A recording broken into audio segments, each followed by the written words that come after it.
Monday, May 13th, market analysis. Stan Ehrlich, good morning. I'm going to use TradeStation today for my charts instead of NinjaTrader, going back to a program I've used for 30 years or so. And here's the E-mini, June futures contract daily data. As you can see, we came up this morning. This is important, with a high on Friday of 52.64. Today's high is 52.64. Exactly the same high as Friday's high. And on the 1 minute, I won't show you today, it tried several times to get above that and couldn't do it. So now this is a new significant resistance level. I'll put a line there for tomorrow, either on Ninja or TradeStation. We are almost getting below, and we may have today's low 52.33 and a quarter, yesterday's low 32.75, so almost.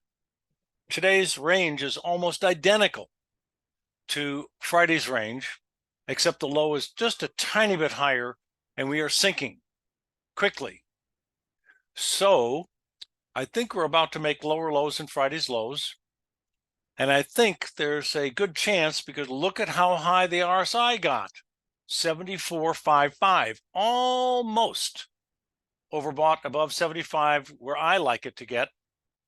Super close. It didn't do it on Friday, super close. So I'm not getting yellow, which indicates overbought condition on the price data, and I'm not getting a bearish engulfing either, because the highs are identical. But everything is so close. Next, and that would bearish engulfing, turning red, if you made a lower low, and if we had a higher high, and if you were overbought, would produce a bearish engulfing ER sell signal, and the price action again on the E-mini chart will turn red. But again, close. NASDAQ, excuse me, not quite so close. Our high today is not quite as close to overbought at 70.79. I need to get 75 or higher. But nevertheless, you guys know that I've been waiting for a move down to the lows we have made already on April 19th, now about a month ago, almost. And that low, I think, is still going to be challenged and broken by a modest, not a really big amount, and then getting down to my support levels, so I don't have drawn on these charts at the moment. But again, I'll get back to NinjaTrader, where all of the other support and resistance trend lines and stuff are drawn. This is the backup. Next chart. Bonds. Inside trading range day, stalling out at about the same levels for the last week. I think bonds are going to also slip back down, challenging the lows we saw before, which were at the bottom of the downward slanting channel. We didn't quite get to the high of the channel in this last rally. But again, I'm looking for a downside retracement on bonds and this chart, the notes. Crude oil had a bullish engulfing for the June contract on the 8th of May, Wednesday of last week. So far, so good. Came down to my little green dots, which are the bid for ER3 signals. Got it. We're now long ER1 and ER3 both, and doing okay. So I'm looking for more of a rally in the crude oil. Now, natural gas has an outside up day, a new high for the trend, and it broke a bear trend line, not a particularly profound one, but when you add the fact this market bottomed out at around 1.9 several times since last February, that is a very important support area at this point. And it did hold, and it has new highs today and for the last week plus. We got a little overbought.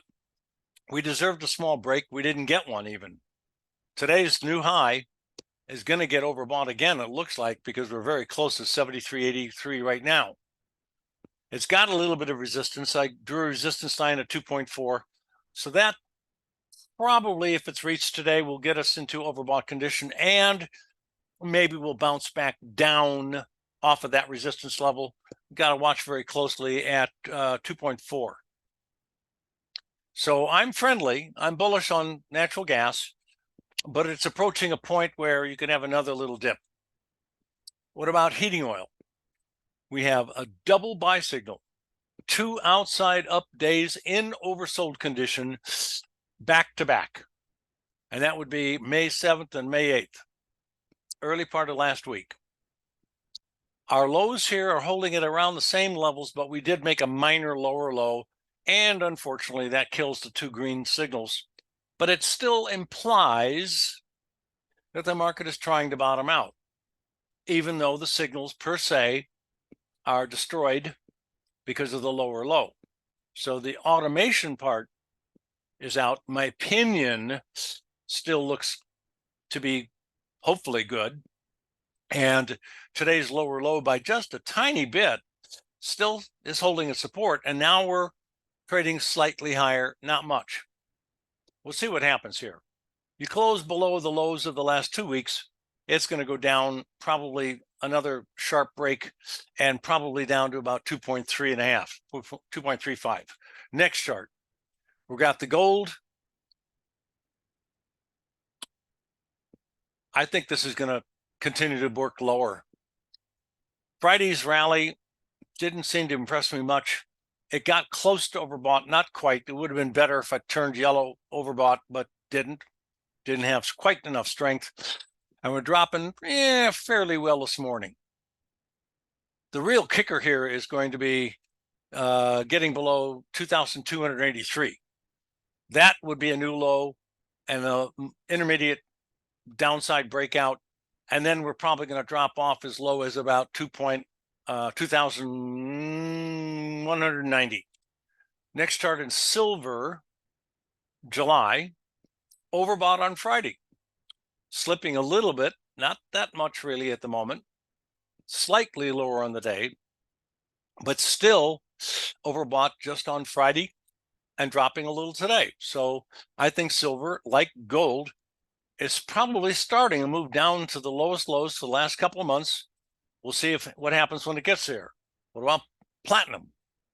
Overbought today and Friday, and should start to do exactly what gold and silver are starting to do. Right up against previous tops of importance, significant historical resistance, overbought. And all we need at this point is for it to drop below Friday's lows, and I'll have a major sell signal. But it hasn't done that yet. Obviously, you want to put a sell stop below yesterday's lows, Friday's lows. And that would catch an ER1 in progress. All right, that's for today only. Next, high-grade copper. New high, looks like a new high close. Previous sell signal worked only for a couple of days. There was some money in there, profitable trade, more likely than not. Now we're flat, and we're almost overbought again, and that could create a divergence. New high in price, but not a new high in the index, the RSI. And again, this is a custom ER RSI. And again, I'll mention, I learned RSI from Wells Wilder. I learned stochastics from George Lane. A lot of these guys, John Bollinger, blah, blah, blah, Larry Williams, in the 70s, 80s, and 90s when I was part of the seminar circuit. So, by the way, last Thursday's presentation at the Money Show in San Francisco went off very well. Great people in the audience. It was just a good success. Next is the July soybeans and the rest of the grains. Overbought a few days ago, last week, pulled back. We got a buy signal in 4 out of the 5 grains: bean, oil, meal, corn, and wheat. So beans, we got a bottom exactly to the day. I think we're about to make new highs again in beans. Oil, bean oil. We did not get a buy signal at the bottom in oil, unfortunately. But it's following through to the upside like the other grains. I like what I see. And I've been commenting about the possibility of long-term bottom formations in all of these grains. I don't have it detailed on this particular chart. I do on my ninjas. So hopefully we'll have it up and running tomorrow. Next is soybean meal. We got the bottom to the exact day. That's the green daily bar and the green bar on the RSI scale. I know this does not look like your standard RSI in most of the trading platforms because this is my custom. I want to know what the RSI was at the tick of the high of the day, at the tick of the low of the day, and it's convenient to know what the closing, the old-fashioned way, the Wells Wilder way. I have a tick mark at the close of the price bar and the close of the RSI bar. So that's the differentiation, my RSI relative to the traditional. But the important thing is we got the bottom to the damn day, meal. Next, we got the bottom in corn to the exact date, February 26th, green.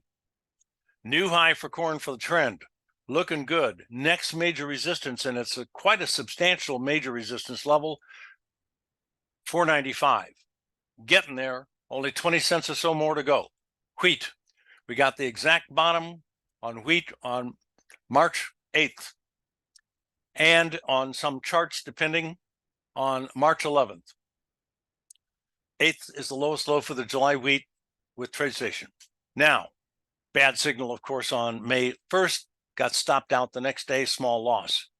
Whopping good rally, getting significantly overbought at 83. But this looks like it could have another 1 or 2 more days sharply higher before it bails out. Now, remember, we made a new high all the way back to the February 6th date. And now we're a new high ground going back all the way to August of last year for this specific July wheat contract of this year, of course. Next chart is cattle. Outside down day in cattle, probably now enough of an indication it's going to come down, I think, to 172.5. And probably also challenge 170, and that's going to turn it decisively bearish, in my opinion. The fact that we've got an outside down day bearish engulfing candlestick or vertical bar chart, same thing, tells me that we're going to start to slip a little bit more, which allows me to say we're probably going to break 172.5 and challenge and maybe even break below 170, in which case we're going down. Next, we got the top of the hog market to the exact day. This is a small shoulder on the left, a little bit hidden. The head of the formation is my sell signal, smack dab on the top, and the last shoulder high is very pronounced, almost too high, but not quite. And down we go, neckline across that low right there and that low and across the price action in here. I like what I see. I don't have the objective drawn in on the TradeStation chart. Sorry, having data feed problems. Next, OJ on the New York exchanges, doing fine in TradeStation. Don't understand that. But anyway, gapped up, overbought conditions Friday and again today, getting more overbought. New contract highs. Boy, you know, orange juice is going to be your new Sauvignon Blanc, expensive wine. So, all I can say is when you gap up, you're usually going to fill the gap. So I'm definitely expecting a move down to 383, 14-ish, right around 383. And soon, probably this week. But that could hold, and we could turn right around and make new highs again.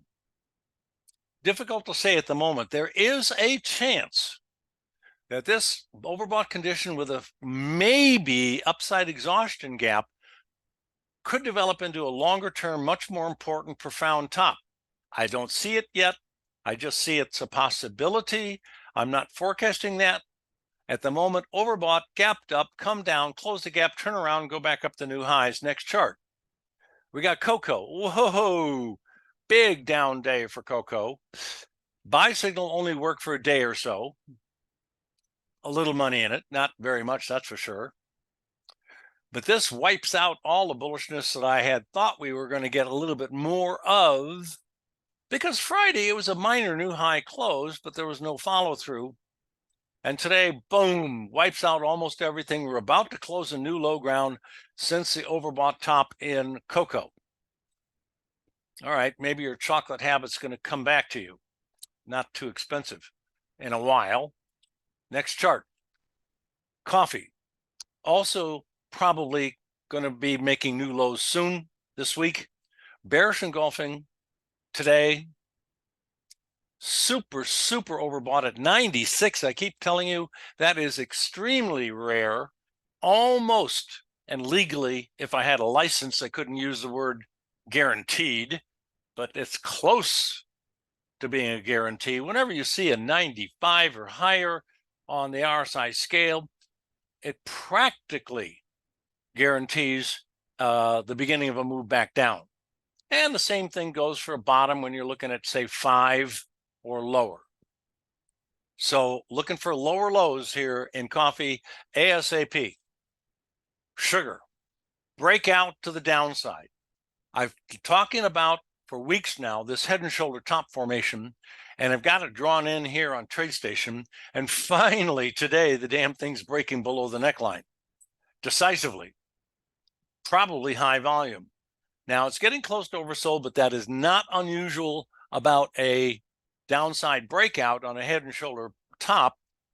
They do get oversold on the breakouts because it's usually a very big down day and new lows for quite a while, most of the time. And this fits perfectly. So another down day or two, and they could be pretty big in the next day or two. And then we'll see a bounce back, maybe to the neckline, or maybe halfway back up, whatever low we get to. And my first thought for a low is going to be about 1796, call it 18. And we're going to cotton the rag. We got the bottom in cotton so far perfectly. And the next day or two, you got an ER3 fill, and then we made new highs. But now we've come back down to test that little bit of support. Let's see if this thing can't hold and go back up and make some minor new highs again. I'd love that. I have to be bullish because of the ER buy signal smack dab on the bottom so far. There's nothing really wrong with the way it's acting. It's just getting a little stronger than I'd like to, a little weaker than I'd like to see for the moment. And we're going to go right back to the E-mini, which is holding reasonably well at just a slight bit lower on the day at the moment, just down a fraction. You guys have a great profitable trading day. Signing off, Stan Ehrlich. Thank you very much.